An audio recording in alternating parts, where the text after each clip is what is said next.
Boundaries in action. Today, we're going to look at what happens with Seinfeld when he accepts a pen the other person doesn't really want to give. What kind of pen is that? This pen? Yeah. Oh, this is an astronaut pen. It writes upside down. They use this in space. Oh, wow, that's the astronaut pen. Yeah. I heard about that. Where did you get it?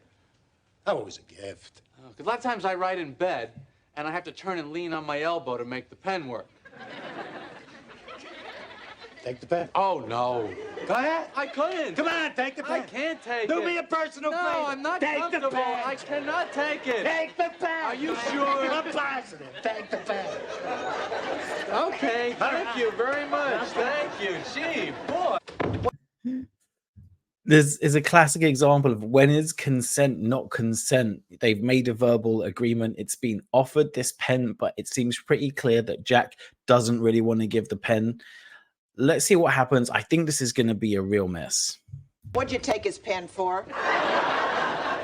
What? He gave it to me. But you didn't have to take it. Oh, my God. She's got to make a big deal out of everything. He offered it to me. Because you made such a big fuss about it. I liked it. Should I have said I didn't like it? You shouldn't have said anything. What do you expect him to do? He could have said thank you. I like it too, and put it back in his pocket. Is it? If he likes it so much, he never should have offered it. He didn't think he'd accept. Well, he was wrong.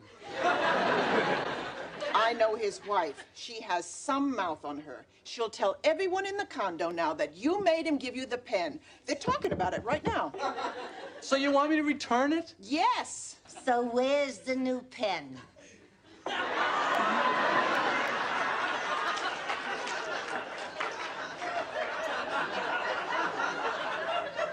What? The pen, the one Jack Klompus gave you. How did you know that? Blanche told me. Blanche? That's some good pen. Writes upside down.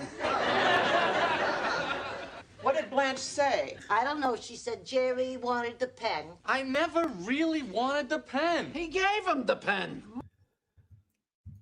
Poor Jerry, he didn't ever ask for the pen. He just said, I sometimes need to write upside down. And then Jack took that as a request, took that as he should offer him the pen.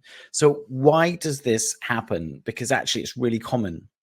Thing is, in our culture, making a request is something that we are actually not trained how to do correctly. And it can be vulnerable. If you make a clear request, may I have your pen? Will you give me your pen? Because the other person might say no, or they might judge you as being greedy, or they might not feel like they can say no. And for these reasons, and many more besides, a lot of us, instead of asking for things clearly, we can actually use statements instead. Like if I want some of your chocolate cake, I might just go, that chocolate cake looks really good. And then I'm going to hope that you offer me the chocolate cake. And I think that's what happened with Jack here. I think Jack thought that Seinfeld was saying, that pen looks really good. And Jack felt that he had to offer it. Morty? Why, you don't like the pen? No.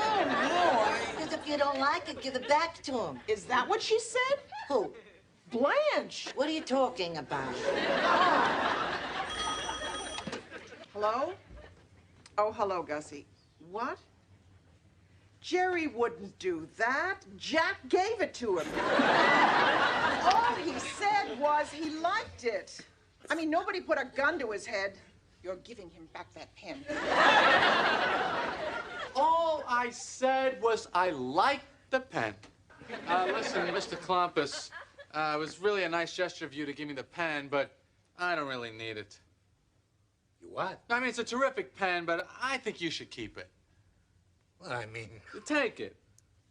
all right. Okay, so it looks like Jerry's trying to solve the situation now. He's giving the pen back to Jack. Jack seems happy with that. But let's look at some other ways that we can avoid these situations. The first thing is if you're offering something that you're not willing to give, then it's not really a gift for the other person. I mean, look at all the problems that it's created in this situation. So if you're the one offering something, make sure it's something that you're really willing to give with a whole heart, something you're not going to regret, you're not going to resent the other person for. And that way, the person who's receiving it can receive it as a gift and it can relax. And that might be it might not be a pen. It might be like, you know, a massage or taking someone for dinner or whatever it is. Make sure you're really willing to do, like looking after their dog. Make sure you're willing to do that with a whole heart. And on the other side, for Jerry, if you're like Jerry and someone's offering you something and maybe you're not sure that they really are willing to give it to you, then don't accept it.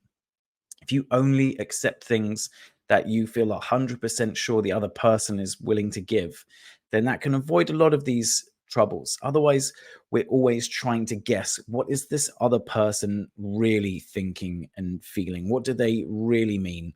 And personally, I can find it exhausting trying to work that out. And finally, we can learn to make really clear requests. So if I want the chocolate cake, I could say, that chocolate cake looks really nice. May I try some? Are you willing to share some of your chocolate cake with me? When we make a clear request with a question, then the other person has much more agency and much more understanding what's actually going on. When we ask for something, it's really important that we're willing to receive a no as well. Only ask for something that you're willing for the other person to say no. Otherwise, it can feel more uncomfortable for them. Okay, let's see how it pans out. Jack, you got a hell of a nerve taking that kid's pen. Whose pen? His pen. This happens to be my pen. Oh, you didn't give it to him? What are you talking about? He practically begged me for it. When do you come off with this crap? Listen, do you think I take everything everybody offers me? You offered me sponge cake yesterday. Did I take it? You said you didn't want it. Of course I wanted it. I love sponge cake. Then who the hell said you couldn't have it? I mean, what the hell do I care whether you have a piece of sponge cake? Because I saw the look on your face last week when I took the Scotch tape. Oh, so you got the Scotch tape. I've been looking all over for it. Don't worry about it. I'll give it back. I don't want it. I don't want it. What is going on in this community? Are you people aware of what's happening? What is driving you to this behavior? He gave my son a pen, and then he takes it back. Tell him about that. Took it back. He gave it to me. Come on, that's enough. Sit down. I'm not finished. Give me that microphone. Morty, Give it to me. Morty, give me that. Get the pen. Where's the pen? All I said was I like the pen. Well, there we go. I hope you've enjoyed this video. If you'd like to see more videos on boundaries in action, then do like and subscribe for more. And let me know in the comments below what you think about this video. And I'd love to hear your suggestions for any other videos you'd like me to cover explaining boundaries in action.